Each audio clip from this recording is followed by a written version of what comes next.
Welcome back, fam. I'm here with a special report. This story is about the beautiful 19-year-old Miya Marcano that went missing last Friday. This is not going to be an easy one, but I wanted Miya's story to be told as much as any other headline out there. Miya Marcano was a 19-year-old college student from Orange County, Florida. She was a sophomore at Valencia College. Miya vanished from her apartment in Orlando, leaving behind signs of a violent struggle. Her room was in a disarray and bloodstains were found on a pillow. She was last seen at around 5 p.m.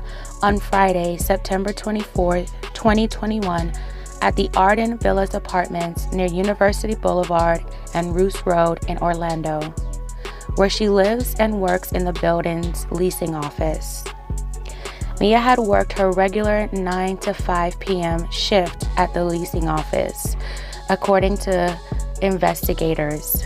Miya's father, Marlon Marcano, said in a post on Instagram that he had spoken with his daughter on Friday afternoon, but never heard from her once she finished work.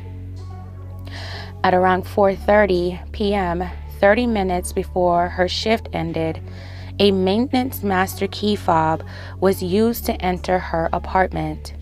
Miya was scheduled to catch a flight from Orlando to Fort Lauderdale at 10:30 p.m. that night, but she never boarded the plane. Miya was last seen wearing a red shirt, jeans, and a black hoodie, according to the apartment complex where she worked. She was described as being 5 feet tall and weighing 130 pounds. When Miya's family had not heard from her, they immediately grew concerned. It was not like Miya not to communicate with them. Once her parents and loved ones had not heard from her, they went to Miya's apartment. According to sources, they arrived that Saturday morning. While they were waiting for police to arrive at the apartment complex where Miya worked and lived, Miya's aunt ran into a maintenance worker outside.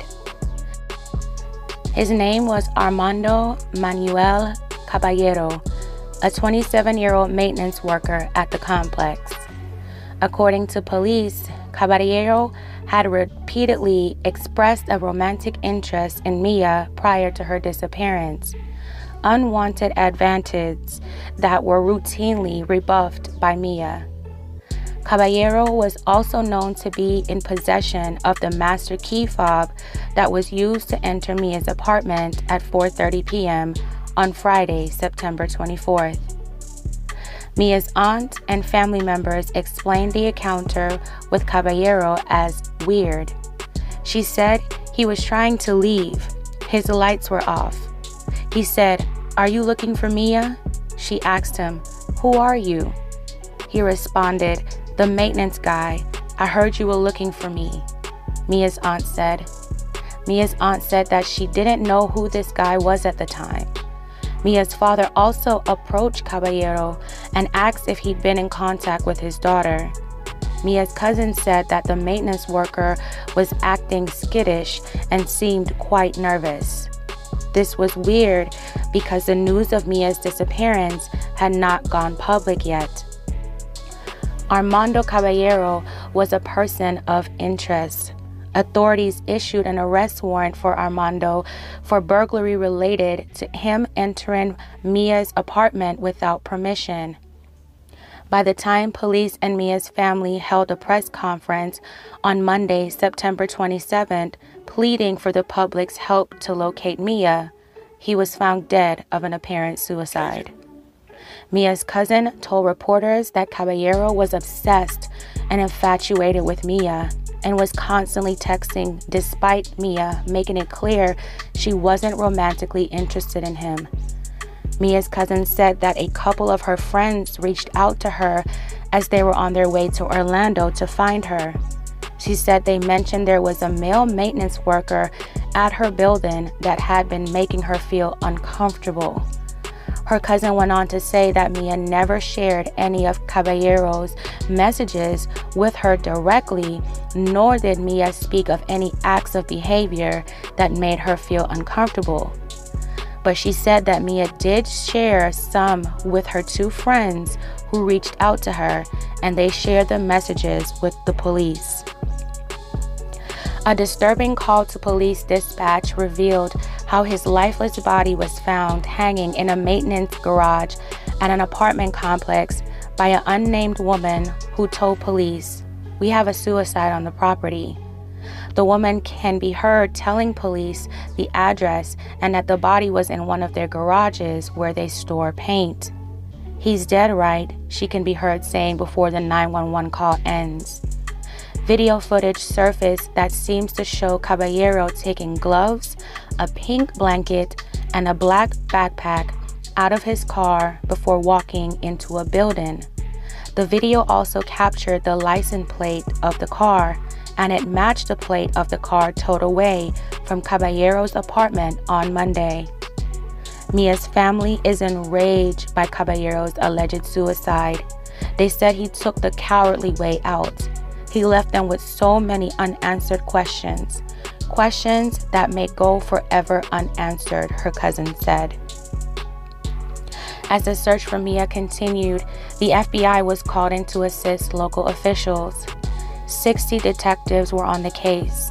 Detectives were able to get 2 pings from Caballero's phone at some point after Miya's disappearance, one in New Smyrna Beach and one at Lake Monroe. A dive team was dispatched to Lake Monroe on Thursday, September 30th, while Miya's family handed out flyers in New Smyrna. Once the FBI arrived, they helped in the matter of technology. Miya's family was hopeful that she was still alive and determined to find her. They pleaded for Miya's safe return. They wanted to find Miya more than anything. Miya is extremely loved by her family, a daddy's girl who's everyone's princess. A candlelight vigil was held for Miya yesterday, Friday, October 1st, 2021. It marked a week since Miya went missing. Search efforts continued with nearly 30 searches that spanned 3 different counties with 175 personnel involved. Sadly, on today, Saturday, October 2nd, 2021, Miya's body was found in a wooded area near Timberscan Apartments in Orlando, 17 miles from where she went missing, according to police. It was her family's worst nightmare. The sheriff's department detectives were the ones who had to break the tragic news to her family. Orange County Sheriff John Mina said, "Our hearts are broken. Everyone wanted this outcome to be different. How Miya passed away has not yet been determined." Cell phone records held the truth. According to the sheriff, suspect Armando Caballero made one visit to Timberscan Apartments on Friday, September 24th, the day Miya went missing. Cell phone records show that Armando returned to the site where Miya was found for only 20 minutes. There's no sign he returned to the apartment complex between Friday and his apparent suicide on Monday. Cell phone records also seem to show that Armando Caballero was strategic and was deliberately attempting to evade the discovery of Miya's body. He spent time all over Orange County during Saturday and Sunday. Sheriff Mina said he did think that he was trying to throw authorities off the trail by going all over the place, maybe in an effort to possibly get away with it before taking his own life. Fam, this story was hard to get through. This one hits close to home because Miya's family is from the Virgin Islands, where I'm from. And I have family members that are very close to Miya and her family.